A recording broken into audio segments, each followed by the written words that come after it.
to guard me, and I took advantage of that. And that's all she wrote. The Timberwolves are going to the playoffs. I told you it was going to the playoffs. I told y'all.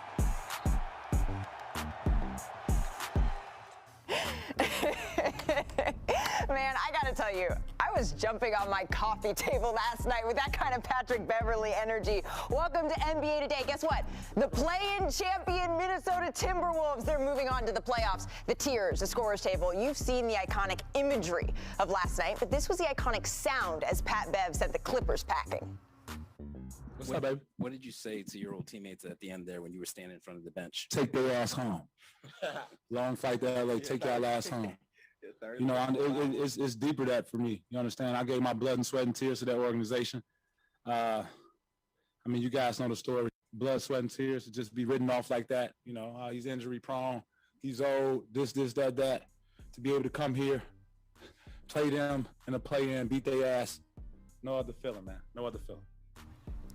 You know what, though? I'm not even mad about that. Isn't that what sports is supposed to be about? Sort of the excitement, the rawness, the emotion, right? So here with Richard Jefferson, Kendrick Perkins, and Vince Carter. And I just want to start here. A few of you guys, you know a little something about winning. You know a lot of something about celebrating after the winning. And Richard, since you're already usually one button away from a Patrick Beverly type celebration, I'm just going to start with you here. How do you assess what you saw from him? Why is everyone laughing already? I want to tell you how I assess it. Look, just roll the tape. Roll the tape. That's all we want to see. I'm going to go with the T-Wolves. I'm going to go with the T-Wolves in a close one because it's at home. It's at home. Like, they've been playing outstanding basketball. So yes, while we know the Clippers but you said and we you know picked them Paul George, after right. Paul George, the next three best players on this in these games we are have no going to lighting. be D'Angelo Russell, Anthony Edwards, and then Towns. So, like, that's why I give them the edge. And one of the reasons why I believe that is, look, Big Cat was in foul trouble. We're going to talk more about Big Cat. But when your best player, your all-star is in foul trouble, you need other people to step up. And I said it. They had the guys to step up. So they had Anthony Edwards. They had D'Angelo Russell. They were able to offset what's his name? Paul George. Playoff P, what he was able to do. He did have a good game, so I want to keep it positive for my guy. But ultimately, when you look at that team and the balance that the Minnesota Timberwolves bring, they're going to be an issue for their next opponent, the Memphis Grizzlies. You sure? Is it the Memphis Grizzlies who are they playing? Yeah. It's the Memphis Grizzlies. Yes. And since we already allowed you, Richard, to roll back your tape from yesterday, we're going to do something else that's frightening. Let's bring back Kendrick Perkins' tweets. You tweeted, Perk. Here we go. Good morning to Patrick Beverly. We're not going to, the music? Patrick Beverly and Patrick Beverly only. That's beautiful music. Your thoughts, Kendrick? You know what? We doing a lot of he-heing and ha-ha, but I meant what I said. Good morning to Patrick Beverly and Patrick Beverly only. You know why? Because Patrick Beverly has done something that a lot of teams and a lot of fans need to take notice. Patrick Beverly is the true definition of culture. Patrick Beverly went out on a limb and said, you know what? We're going to make the playoffs this season. And you know what Patrick Beverly showed the rest of the world? That vets matter. Especially the vets that you bring in with a young team and a young fella like Anthony Edwards to come in and get that and bring that tenacity out and Karl Anthony Towns and everybody else in the right way. And so when I look at Patrick Beverly and the way that he was celebrating, guess what? I have zero problems with it. You know why? Because it may not have meant nothing to a lot of people out there in the world, but it meant something to him. It meant something to him because he stood firm on his word and he delivered in great fashion for us them making the playoffs. And guess what? Every single time he probably walked into that locker room, guess what he was probably telling those young guys? Stay the course, stay focused. We're gonna make the playoffs. We don't know what Patrick Beverly was preaching, but we do know that Patrick Beverly was the damn leader in that locker room. So I'm standing with Pat Bev on this. I gotta say, I was hyped. Right too. Yeah, exactly. I mean, I was hyped watching this game. We're gonna get back to Patrick Beverly a little bit later in the show because he's actually going to be joining us live, but The other side of this, right, is the Wolves. They pulled this win out despite a really shaky performance from their all-star Karl Anthony Towns. He fouled out with 7 minutes left in the fourth quarter. Remember, in the first quarter, nothing. Second quarter, he had 2 free throws. The third quarter is when he got his first bucket, 3 of 11 from the field, 11 points, Vince. So what was your takeaway from his performance? I thought I thought Cat walked into a playoff-style basketball game with regular season mentality. And with that being said, he's running into people, drawing fouls, and not getting those calls. And he got a little frustrated, kind of got out of the sorts a little bit. And once he got in foul trouble, like RJ, you lose your rhythm. Yeah. And he lost his rhythm, and he kind of lost his way a little bit. And then he's trying not to foul and being in position. And the Clippers did what they're supposed to do. When you're in a situation where it could go either way, you fall down. You see right there, you fall down, and you make the referee make the call. And look, T. Lue is one of the masters at this. He's one of the masters at taking away things, making certain players uncomfortable. So I want to give a ton of credit to T. Lue and his game plan for taking out the All-Star. The only problem is that All-Star had a lot of help. I thought that Chuck made a good point on Inside last night when he said that, yes, he saw that Chris Finch, I know Anthony Edwards gave him a lot of credit for his coaching last night, but at a certain point, Vince, you and I were talking about this before the show, at what point do you need to be able to see the way that the first 3-4 fouls are racked up? And I know oftentimes guys say, well, we have to trust our stars. We have to trust our guys. Sometimes you don't. Sometimes you have to be able to say, this is the moment that I'm going to say, you know what, right now I'm going to save you just a little longer just because I saw the way these other fouls played out. But Perk, I know you wanted to give Towns the business. This is a direct quote from you. You want to give Towns the business, so I'm just going to give you the floor. Uh-oh. Oh, here we go. Yeah, and here's why. Yep, here we go. Let me tell you why. For the simple fact that I'm all in for current players partying and being on podcasts, but Karl Anthony Towns has been talking a lot of noise about other players. Karl Anthony Towns had some comments about Russell Westbrook padding his stats. Karl Anthony Towns said, boy, where we from New Jersey, we get held accountable on how we perform and how we bring on championships. Well, guess what, Karl Anthony Towns? You did none of that. And I'm not even talking about the numbers as far as putting up points, but it's other ways to affect the game. Sure. And what I'm thinking of is we're not talking, if this was Anthony Edwards, you know what, we would say this is a learning experience. We're talking to Karl Anthony Towns, who's a veteran, all-star, has been in the playoffs one time. So he knows how to approach this. And my whole thing is, when is he going to learn that it's other ways to affect the game, not only just by scoring? I can't give him an excuse about the foul trouble. Some of those fouls were dumb fouls. If you know that you're in foul trouble, why would you go for that last foul and go over a guy back? Right. That's not good. So my whole thing is keep that same energy that you apply to others. Keep it when it comes down to you and apply it to yourself. Yeah, but I agree. But this is one thing. We can't sit here and talk about the energy that Pat Bev brings and putting batteries in his entire teammates' back. And all of a sudden, one of the better players for the team is talking about. I love this about Cat because Cat, there was a lot of conversation when Jimmy Butler left. Jimmy Butler left because he felt like the energy wasn't there. And you're like, well, wait a second. Does this team, do they have the grit? Do they have the fight? And Karl Anthony Towns, while he is a veteran, this is his first moment as the best player on a quote-unquote playoff team. And he was, look, he was not sharp. He was not sharp. He was not sharp at all. He got in a ton of foul trouble, and his rhythm was off. Now, the one defense of Coach Finch is that you got 2 other horses. Sure. So if you want to go a little bit longer and try and give Cat a little bit extra time, you got those 2 other guys to like, hey, I know these 2 guys can play, but Cat has to be better. This wasn't a playoff series, and just like everything else, if you lose a game in the playoffs, it's not as bad as you think. If you win a game in the postseason, it's not as great as you think, unless it's the closeout. So the last thing I'll say is that he's got plenty of time to learn from this moment and do better in the playoff series. I firmly believe that Karl Anthony Towns belongs on an all-NBA team the way that he was playing this regular season. The question now is how can he translate that to the playoffs? Do you see a path for that, Vince?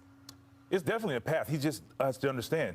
It's just a different ball game. You can't expect fouls. You can't go searching for fouls because in the playoffs, you have to earn your way and to make it deep into the playoffs with so many great teams. So I think he'll make an adjustment, and it's still a learning curve for him, and look for him to be a little better in first round. Preacher Perk, I'll give you the last word on this topic. I'm just, you know, Richard, I was supposed to be on the flight today and be right there in studio with y'all, but some way you still make my skin crawl from thousands of miles away. To say that you're a champion. No, to say that you're a weight limit. Why didn't you make your flight? What's going on? It's all good. Listen. The thing that bothers me about you is that you know the game of basketball. And here we are, we talking about, oh, it's a learning process and he can have tomorrow. Here's the thing that I look at when I look at cats. How is he guarding the pick and roll? Terribly. How is he down there mixing it up with Big Zubac as far as getting rebounds and being available? How did he protect the basket? Like, those are the little things. I don't care about nothing else. And so you try to bring up the point. He's in a 7-game series now, Perk.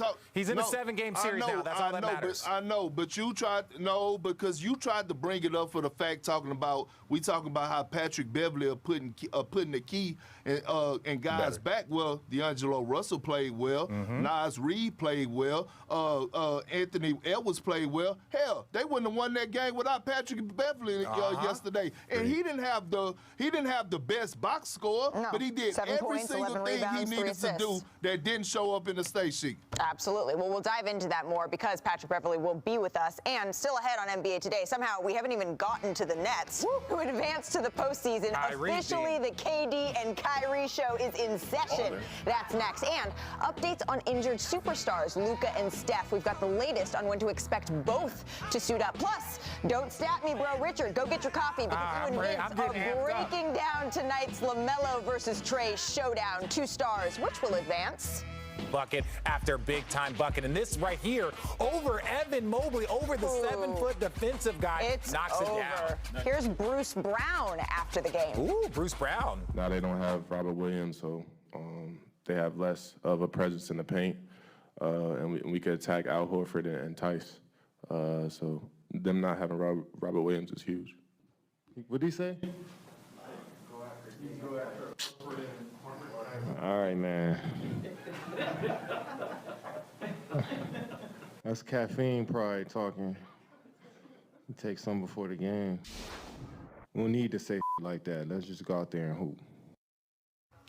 Back here with Richard, Perk, and Vince. Gentlemen, Nets Celtics, game 1, 3:30 Sunday Eastern on ABC. Bruce Brown's from Boston. He's from Boston. He's wearing the Boston, he's from there. I didn't take it as a slight. They don't care. I know what Kevin Durant was saying. It is. That's bulletin board. But is he wrong? Sure, it's bulletin board material, but is he wrong? Richard, is he wrong? Okay, let me just say this really quickly. Last year, there were some conversations about KD and Giannis, and there was a conversation that was had about them. And KD's like, we don't need any extra energy here. Well, clearly not. And so for Bruce Brown, and I know it was a question, it was out of context, who knows? But you got to learn. You just got to be quiet in this moment. And KD looked like a guy that was like, he said, what? That's how I look at you. That's going to make my job harder. Out of your mouth. That's going to make, exactly. That's going to make his job. KD knows that's going to make his job harder, and that's why he was like, yo, we don't need to say stuff like that. But at the end of the day, we know that Robert Williams, his defensive presence is so important to the Celtics. So now, looking at who's available, knowing it's not going to be Robert Williams, I know Marcus Smart, you're Defensive Player of the Year, Big Perk. Who do you have winning this series, Kendrick? TBD. You know what? TBD. To be determined. Thank you so much. I'm staying. For the first time, I'm staying completely away from this. I'm going to enjoy this like the rest of the world. But I will say this: this series is going 7 games. Make no mistake about it. But I'm not about to pick the Celtics without Robert Williams, and I'm definitely not about to go against KD and Kyrie from what I saw last night. And look, we could talk about the offensive side of things as far as with Kyrie and KD, but can we give them some credit what they've been doing on the defensive side of things when it matters the most? We saw in the important game, we saw Kyrie lock James Harden up when they went to Philly. We saw last night what Kevin Durant was doing by really anchoring their defense, chase down blocks, meeting guys at the rim, things to that nature. That's why KD got a all-NBA, all-defensive team vote from me because of his defense. So I'm not taking anyone in this series. I'm going to just fall back. Perk, I'm with you. I'm not taking anyone right now because I'm not sure. I'm on the fence both ways, so I'm right there with you. I just want to see how Kyrie responds or reacts in his in the first round or the first 2 games, because I was in a situation quite like that playing at Toronto, and Your former getting team. caught. Yeah, my former team getting caught in the moment and trying to win the series in the first game and/or second game. So, and I had 2 bad games, right, RJ? You remember? I was there. Yeah, I was there. Yeah, you were there. I was there. But other than that, I'm just interested. I think this is going to be a great series. Must-watch TV.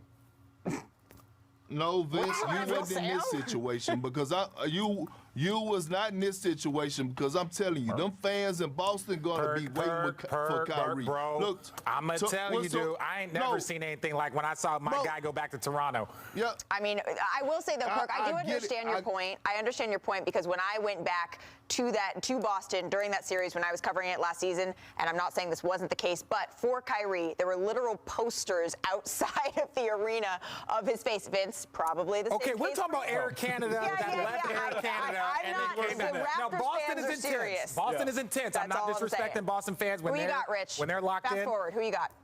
What? We're still doing this? I'm going to say, I'm going with the Nets in 7. I'll be the only person up here that will have the strength to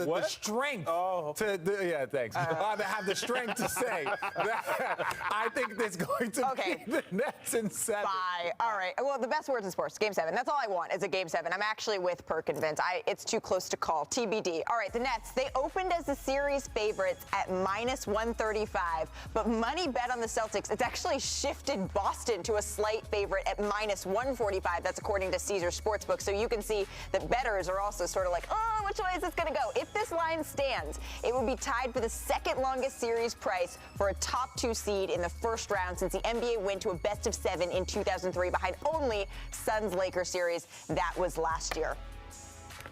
So every April 15th is a special day in baseball, but this year it's the 75th anniversary of Jackie Robinson shattering the color barrier and setting the stage for momentous change in society. So today, picked up by Beverly, and that's all she wrote. The Timberwolves are going to the playoffs. What I say in the beginning of the year? What I say? Hey, we're going to playoffs.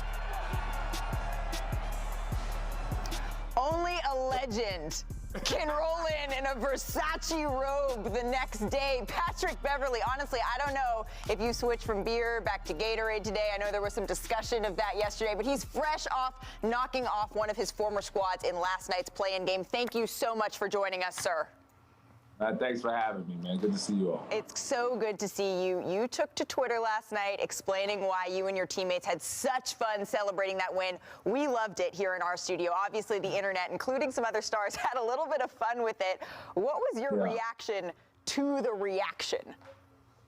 I mean, obviously, playing your, you wouldn't even say X team, but like, a team where you put blood, sweat, and tears into, so I didn't want to kind of make it about them, but, it kind of was. But I'm just fortunate, man. We came together as a team. Our young guys showed up, man. We have a hell of a coach, man. He put us in a position to be successful all season, and, we really locked up, man. We sat down and we defended last night, and fortunately get a win.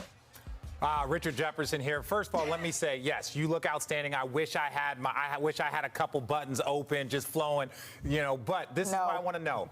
Why the emotion? Everybody knows the excitement. Everybody knows the fun and the energy. But can you explain to people why the emotion? I wouldn't say emotion. I'd say passion. Okay. Right?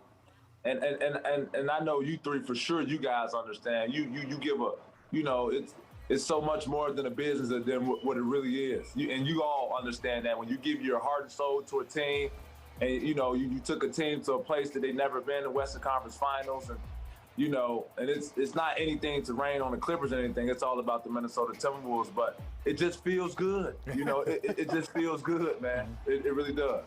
I know you said last night, Pat, that you've been thinking a lot about the symmetry between your celebration and Kevin Garnett's in 2004. At what point did you know? Was it as the shot clock was ticking down, as you knew that you were going to win the game, that was your move, that you were jumping on the scorer's table and your jersey was heading into the stands? Yeah, night before. Night before. That's night before.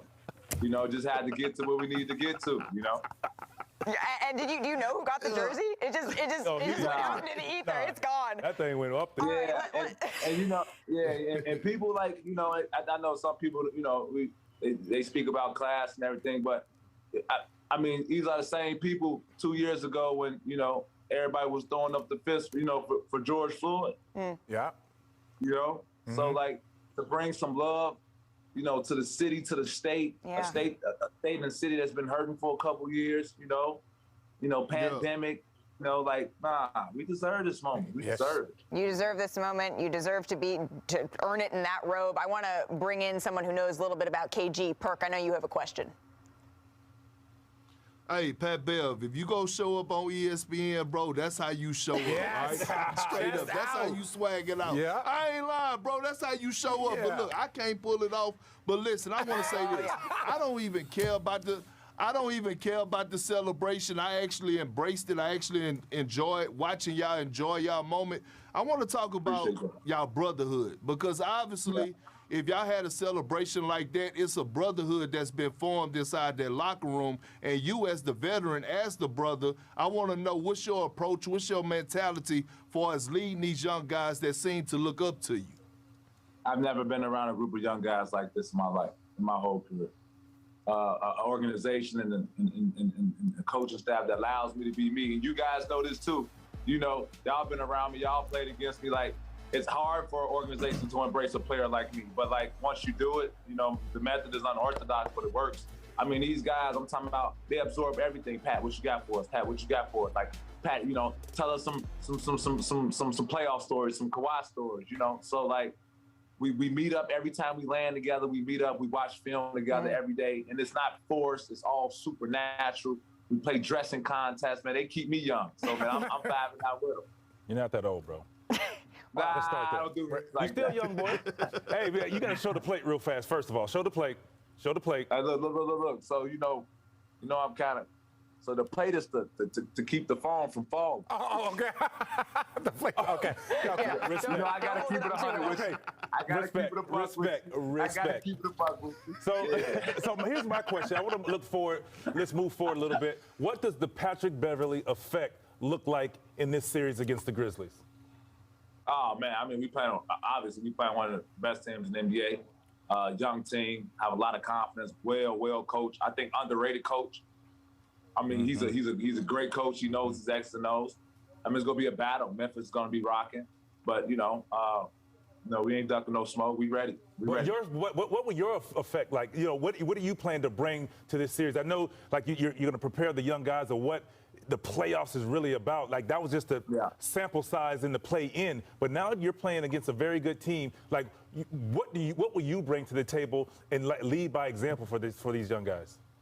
Nah, just I'm gonna let my game speak for itself. I'm gonna be Pat. Yep. I'm gonna be Pat. It's a 7-game series. I've been in the playoffs before. I understand how it goes.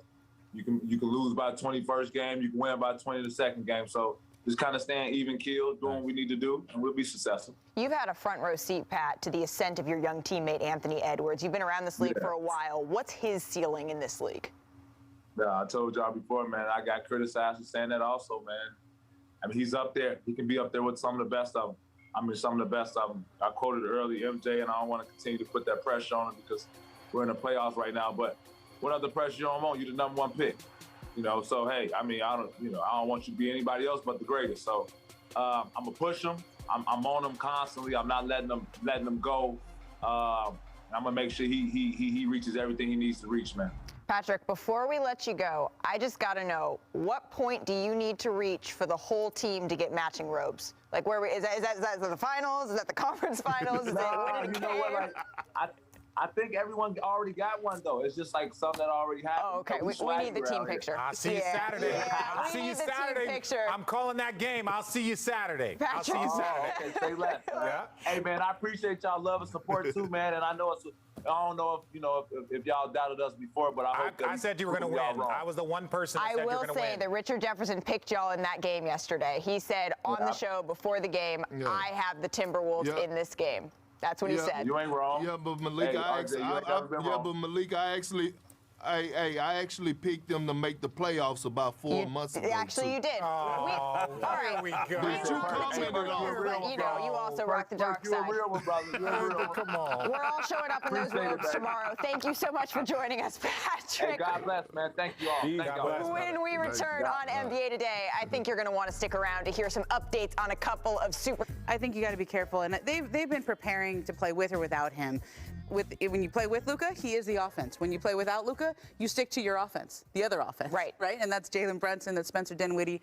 You know, Jason Kidd's really good at empowering Spencer Dinwiddie and Jalen Brunson in that role. And it's not like Spencer Dinwiddie's ever lacked for confidence. So I think that's where they lean on. Sure. And you just stick to the system. Where it actually hurts them a bit is defense and in rebounding, because Luka's one of the best rebounders on the team. And he's stepped up his defense certainly in the second half of the season, particularly. I want to go from one injured star, Ramona, to another, because Steph Curry and the Warriors, they play on Saturday on ABC. What are you hearing about Steph's availability for Game 1? So there's a little more optimism with Steph. He's got to get through the scrimmage that they're going to have on Thursday. And if he can scrimmage successfully, there's an optimism he can play in this game. Now, what can he give them after missing all this time?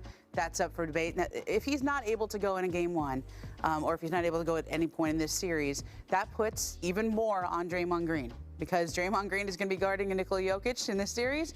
As you know, he didn't play in any of the games against Denver this year. Right. So that's a lot on him defensively, and then if Steph's not there, even more on him offensively. Right, and then you're looking at, can Klay Thompson continue to be the Klay Thompson that showed up as of late? Can Andrew Wiggins be the Andrew Wiggins that he was in the first half of the season? Those are all the factors that they start looking at. You mentioned it. Steve Kerr said it would be irresponsible if Steph Curry didn't go through a scrimmage before he takes to the court. Ramona, thank you so much. So one of the two gentlemen that we just discussed, Luka, he will have his hands full matching up with the Jazz star Donovan Mitchell. That series, it begins Saturday at 1 Eastern on ESPN. So let's stay right here with Mitchell, because in 2017, in the NBA draft, remember, the Nuggets, they actually selected Mitchell with the 13th overall pick. He got traded that night to the Utah Jazz, where he's become the face of the franchise, averaging 24 points, 4 rebounds, 4 assists in 5 seasons. But the Jazz, they've obviously been successful in the regular season. It has yet to make that translation to a deep playoff run with this specific group. So Trae Young taking the Knicks' heart yet again. Melo, 4-3, now has 300 career three-pointers, the 7th quickest to do it in the NBA. We are back, ladies and gentlemen, and we got a new special episode of Don't Stat Me, and who better to break it down with my guy, Vince. Vince, I want to talk to you about our former teammate, Hall of Famer Jason Kidd, and how his presence lifted the Nets franchise. Look, see, I see the exact same thing with these two young stars. Look at me. Look at that team. The one thing I remember getting to this team, one thing you said, one thing about Jason Kidd, always have your hands ready. Because he will pass it, or he will throw you open. And you see, I knew when he got on the break, I had to outrun you to get the ball sometimes. That was the only way. And look, we had back doors from both. Reverse on them, Richard. Man. Okay. Anytime we get a chance to throw a highlight of mine in here, we're going to do it. And look, Young has changed the Hawks franchise the exact same way. Both of these guys have come in. The Hawks franchise, when they drafted him in 2018, and LaMelo did the exact same thing in Charlotte. The year before they were both drafted, franchises won fewer than 25 games and had bottom 5 offenses and 0 All-Stars. Now look at them. They were trash. Now these guys are on fire, and I want to take a look at how Trae and LaMelo have brought exciting basketball back to their cities. The year before drafting Trae, the Hawks building was almost a quarter empty on average, the lowest percentage in the NBA by far. This season, they have moved to 11th. The Hornets, meanwhile, have moved from 27th to 17th since drafting LaMelo. So look at this. Before drafting their star, look at the attendance, 30th. 27th.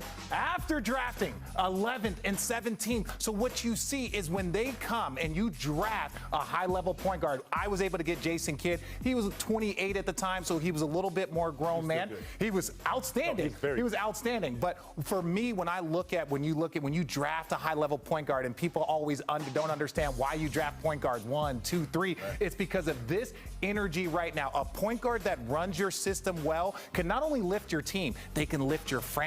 They can bring energy to the building. And that being said, Vince, of these two guys, I want to know who you got. Oh, man. I already know who you got, but let's go. All right, I'm not going to put drama. That guy right there, Trae Young? Yeah, I got to pick him. He's my former teammate. And I tell you what, coming in, the way he handled the media, the way he handled just the game in general, everybody after him, I was very impressed. Trey has a huge upside in his ability, and of course, LaMelo does, but I got to pick Trey. Because you got to pick Trey, and I'm going to pick LaMelo just because I like going against anything that Vince says. And look at the old man. Yeah, look at the old man. He knew how to get me open, man. Look for your boy. Look at that. If you can get a 52-year-old open, that man knows that he has skills. And look, the reason why I like LaMelo. Look, he even got me. A dunk. Okay, look at that. Don't jump. What you doing, boy? Hey, first of all, the last bucket. My last bucket. You know what, man? I was watching that, man. I was happy for my guy. I was happy for that guy. But ultimately, when you see both of these guards, you see the tremendous upside, but it's not just on the floor. It's the attendance. It's the energy that the entire city really, truly gets. Atlanta's been buzzing. Charlotte, you already heard the announcers and him and Bridges and what they are doing. It is so impressive for me watching these two guys, and they get the battle to see who goes into the postseason. And you can see that head-to-head matchup tonight right here on ESPN at 7 Eastern, 4 Pacific. Then it's the Western Conference 9-10 game between the Spurs and the Pelicans. The loser season is over, and the winners play the losers of 7-8. The Cavs and the Clippers. You got it? That was simple. Good. Our coverage